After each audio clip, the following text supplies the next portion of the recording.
મજાની એક વાત છે. ગંગાજીને કિનારે એક વૈશ્યાનો મહેલ, અને એ જ શહેરમાં એક બહુ મોટી ઉંમરના એક ઋષિ મહારાજ, એક સંત સાધુ સંન્યાસી વસે. 81 વર્ષની ઉંમર એમની થઈ ગયેલી. દરરોજ સવારે પોતાની ઝૂંપડીએથી ચાલતા ચાલતા હરિનામ સ્મરણ કરતા કરતા કરતા ગંગાજીમાં આવે, સ્નાન કરે, વળી પાછા સ્નાન કરતા કરતા પોતાની ઝૂંપડીએ આશ્રમમાં જાય.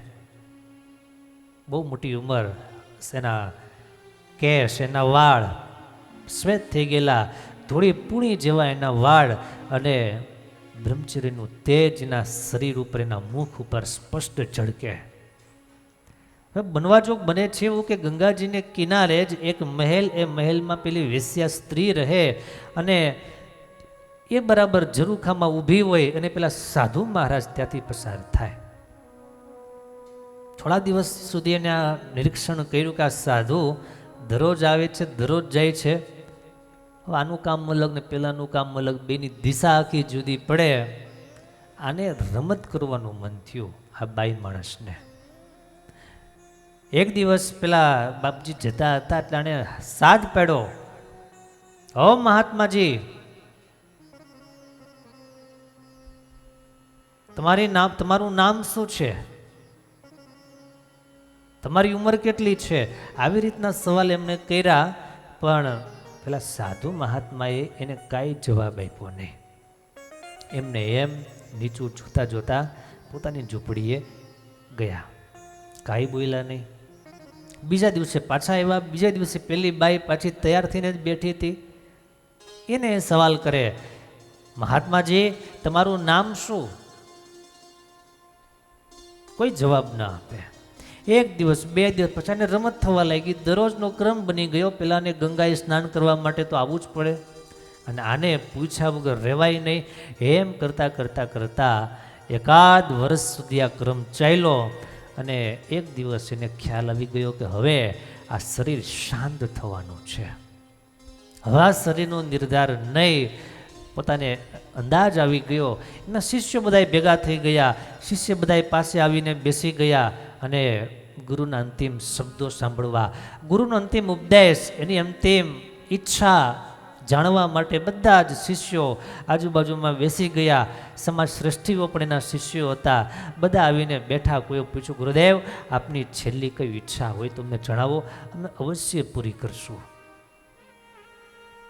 સંતે હળવેકથી કહ્યું, ગંગાજીને કિનારે એક મહેલ છે, અને મહેલમાં પેલી એક બાઈ રહે છે, એને બોલાવો.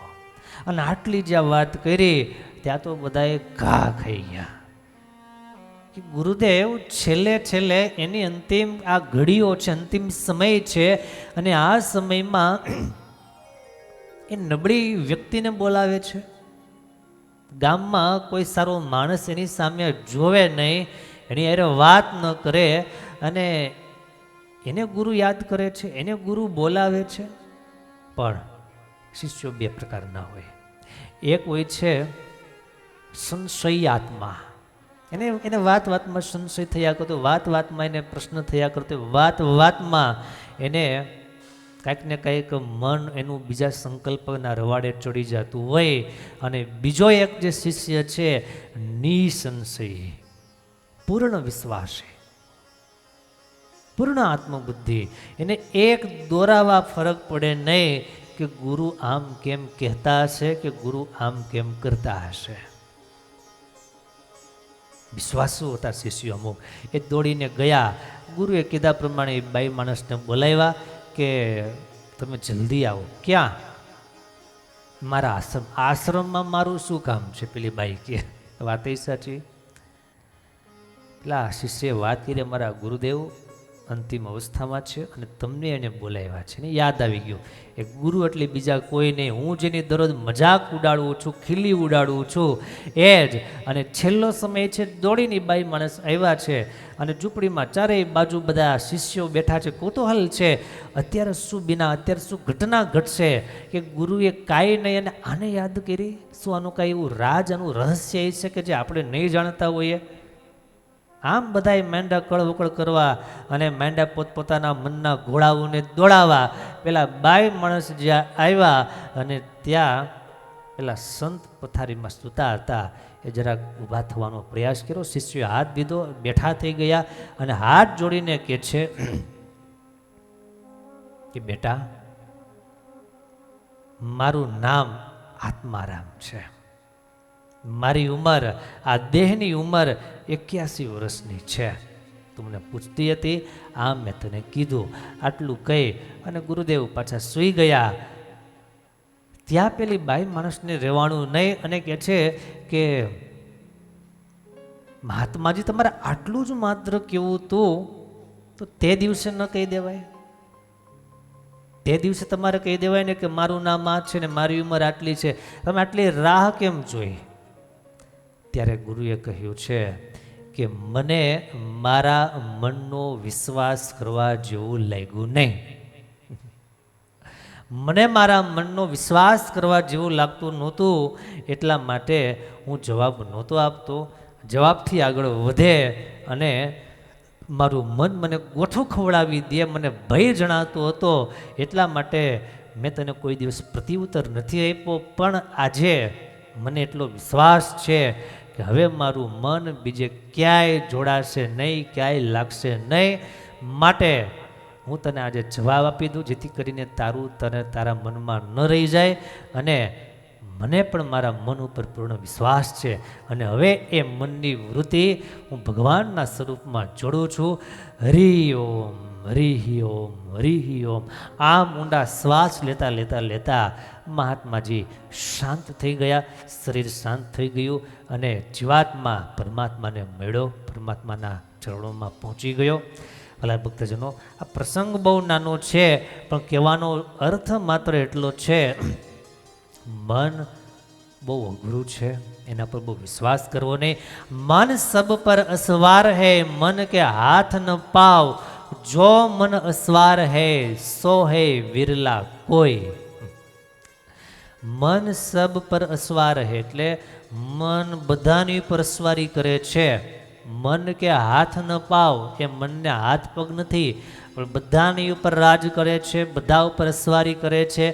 જો મન અસવાર હે સો હે વિરલા કોઈ. કોઈએ મન ઉપર અસવારી કરી લીધી એટલે એને કે મનને પોતાના કંટ્રોલમાં કરી લીધું. સો હે વિરલા કોઈ, એવા વિરલા તો કોક હોય છે.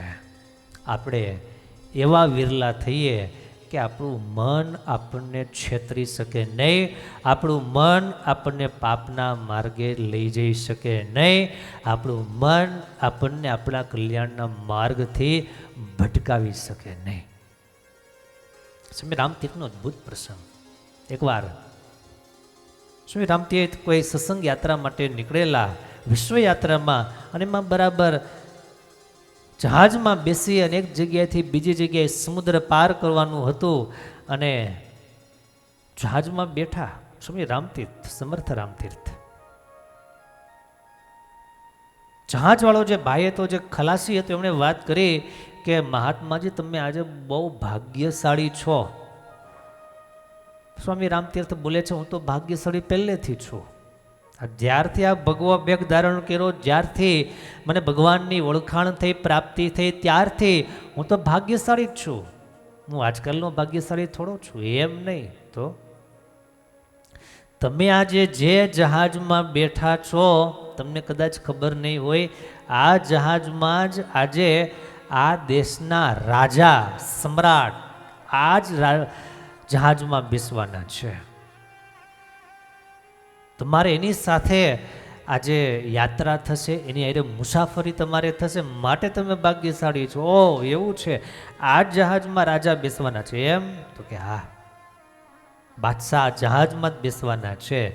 સ્વામી રામતીર્થ ઠેકડો મારી અને ઉતરી ગયા. તો મારે આ જહાજમાં બેસવું નથી. લે, તમને શું વાંધો આવ્યો? પણ એમાં તમને બેસવાની જગ્યા મળશે જ, તમે શા માટે નીકળી જાઓ, ઉતરી જાઓ છો? એટલે સ્વામી રામતીર્થ માત્ર એટલું બોલ્યા કે બેટા, એક જહાજ में 2 बादशाह नहीं बैठ सकते, एक जहाज में 2 बादशाह कभी नहीं बैठ सकते. પેલો ખલાસી ખડખડાટ હસવા માંડ્યો કે બે બે બાદશાહ કોણ? એક તું જેને બાદશાહ કે છે એ, અને એક હું બાદશાહ. ઓલાને હાસ્ય કઈ પકડું રહે નહીં. તમે બાદશાહ છે ને માગીને ખાવ છો, પહેરવા ખાલી પોતળી છે, હે તમારી પાસે સુખ સુખ સુવિધા છે કે તમે તમને બાદશાહ ગણા, તમારા ઠેકાણે તો છે ને. રામતીર્થ પણ એટલા જ મસ્તાના થઈ, એટલા જ મોજમાં, જરાય એને હર્ખ શોખ નહીં, જરાય દુઃખ નહીં. હસતા હસતા કે છે બેટા હું એકદમ ભાવમાં છું, એકદમ મને મારી પોતાની ખબર છે, અને હું પણ બાદશાહ.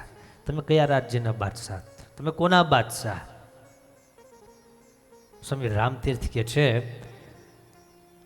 કે તારો જે બાદશાહ છે એ કદાચ ધરતીનો બાદશાહ હશે, 5-25 લાખ માણાનો બાદશાહ હશે, પણ એ એના મનનો તો ગુલામ જ હશે. પૂછી લેજે જાય ને. એ તારો જે બાદશાહ છે તો મનનો ગુલામ જ હશે, અને હું મારા મનનો પણ બાદશાહ છું. મારી પાસે રાજ્ય ન હોય, મારી પાસે કદાચ સત્તા સંપત્તિ ના હોય, મારી પાસે સુખ વૈભવ નથી, પણ હું મારા મનનો બાદશાહ છું.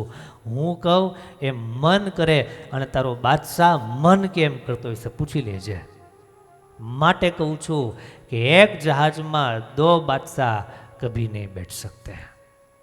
પેલો જહાજવાળો નાવિક ખલાસી પગમાં પડી ગયો કે આવા સાધુ પુરુષ, આવા કોઈ ફકીર, આવા કોઈ મહાત્મા આપણે કોઈ દિવસ જોયા નથી. માટે વાલા ભક્તજનો, કથા એ માત્ર સમજાવે છે કે મન છે એ બંધનનું પણ કારણ છે, મન છે એ મોક્ષનું પણ કારણ છે. આપણે કઈ બાબતમાં આગળ વધવું છે એ પોતે નિર્ધાર કરવાનો છે. મને એવ મનુષ્યાણામ કારણમ બંધ મોક્ષયો બંધનમ વિષયાસક્તે મુક્ત્યય નિર્વિષયમ સ્મૃતમ. મૈત્રાયણી ઉપનિષદમાં બહુ સરસ આ બાબત આપી છે. એના પર વિચાર કરીએ અને મુક્તિના પંથે આગળ વધતા જઈએ. નિર્બંધ થઈ અને નિજાનંદમાં મસ્ત થવાની બહુ સારી આ તરકીબ રહેલી છે.